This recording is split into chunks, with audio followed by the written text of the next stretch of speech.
Salut, c'est Clément. Dernière vidéo dans la petite jungle de Manzanillo. Celle-là sur le fait de respecter son processus. Je pense qu'un des cas les plus courants, c'est vous êtes sur le net, vous voyez une vidéo d'un mec qui fait des trucs de fou, vous tentez de faire ces trucs de fou et si ça marche, vous êtes on fire, vous êtes prêt à tout. Et si ça marche pas, au bout d'un moment, vous vous lassez, vous laissez tomber, vous dites bon ça marche pas, etc. J'y arriverai pas et vous laissez tomber. Et je pense que c'est important de savoir où est-ce qu'on se trouve dans la position des apprenants. Dan Millman, pendant la formation, parlait des rythmes d'apprenants, notamment qu'il observait chez les athlètes quand il était prof à l'université de Berkeley. Et il disait que il y a des apprenants rapides et des apprenants plus lents. Les apprenants rapides, ils vont tout de suite arriver à faire les mouvements et d'extérieur, ça paraîtra nickel. Les apprenants lents, ils vont mettre beaucoup plus de temps à apprendre le même mouvement, sauf que ce qu'il disait, c'est que comme ils passent beaucoup plus de temps à retravailler cette base et encore à travailler vraiment les éléments subtils qu'ils ont besoin de faire pour arriver à faire ce mouvement, ils obtiennent à la fin une compréhension bien plus fine de l'approche de la technique en question. Ce qui veut dire que les mecs qui ont un apprentissage rapide auront tendance à plus vite savoir se démerder, mais ils auront tendance, pas toujours, mais tendance à manquer un peu de profondeur. Alors que les mecs qui ont un rythme d'apprentissage lent, ils vont plus lentement dans leur capacité à faire les techniques demandées, mais quand ils y arrivent, ils ont vraiment une compréhension profonde intérieure de ça et automatisée. Et du coup, les deux ont de la valeur.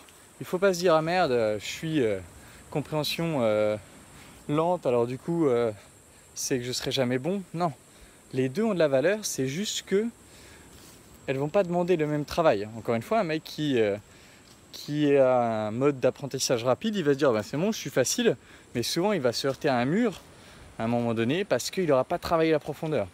Du coup, plutôt que de se plaindre d'être un mode ou un autre, araignée encore, oh putain de merde, araignée encore, donc je ne vais pas passer par là, plutôt que de se plaindre d'avoir un mode d'apprentissage ou un autre, l'important c'est de savoir quel est votre mode d'apprentissage et du coup, une fois que vous le savez, vous pouvez tout simplement respecter ce mode d'apprentissage et mettre en marche une dynamique de progression qui respecte ce mode-là, de telle sorte que vous ne risquez pas de vous décourager si vous êtes un slow learner, quelqu'un qui apprend lentement, ou de vous cramer et d'avancer déstructuré et sans racines si vous êtes un fast learner.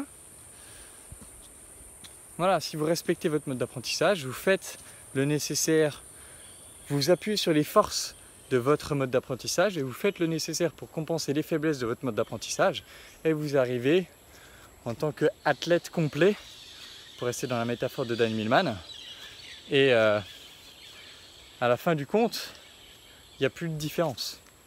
À la fin du compte, on a deux athlètes fonctionnels et du coup, Dan disait que voilà, tous les athlètes qu'il avait, juste il leur enseignait un peu différemment, mais tous étaient capables de grandes performances. Voilà, j'espère que cette vidéo pourra vous aider à rester dans le game, que ce soit au début si vous êtes un slow learner ou à la fin si vous êtes un fast learner et que vous ne voulez pas exploser en vol. J'espère que ça pourra vous aider à faire ça.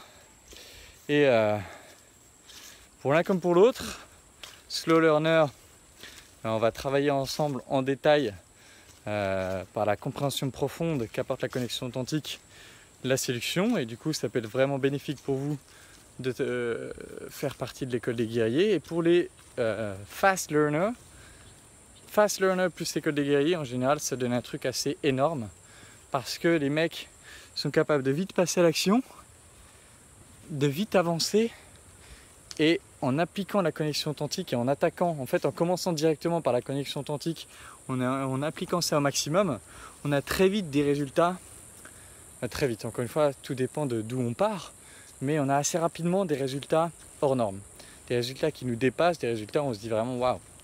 Du coup, pour l'un comme pour l'autre, je sais travailler avec les deux. Donc je vous invite vraiment à rejoindre l'école des guerriers, à postuler en cliquant sur le lien que je vous mets dans la description. Et puis on avancera ensemble, soit doucement pour les slow learners, soit rapidement pour les fast learners. Et peu importe où vous en êtes, on avancera. Voilà, c'est tout pour cette vidéo, probablement la dernière de Manzanillo parce que j'en ai un peu marre, j'ai envie de me casser de toutes ces araignées qu'il y a partout. Je crois que vous ne les voyez pas sur l'iPhone, c'est un peu... Ah, cacaotier, votre petit cacao du matin, il vient de cet arbre là. Voilà, c'est tout pour cette vidéo, j'espère qu'elle vous aura aidé et on attend la prochaine, je vous embrasse et je vous dis à bientôt. Ciao.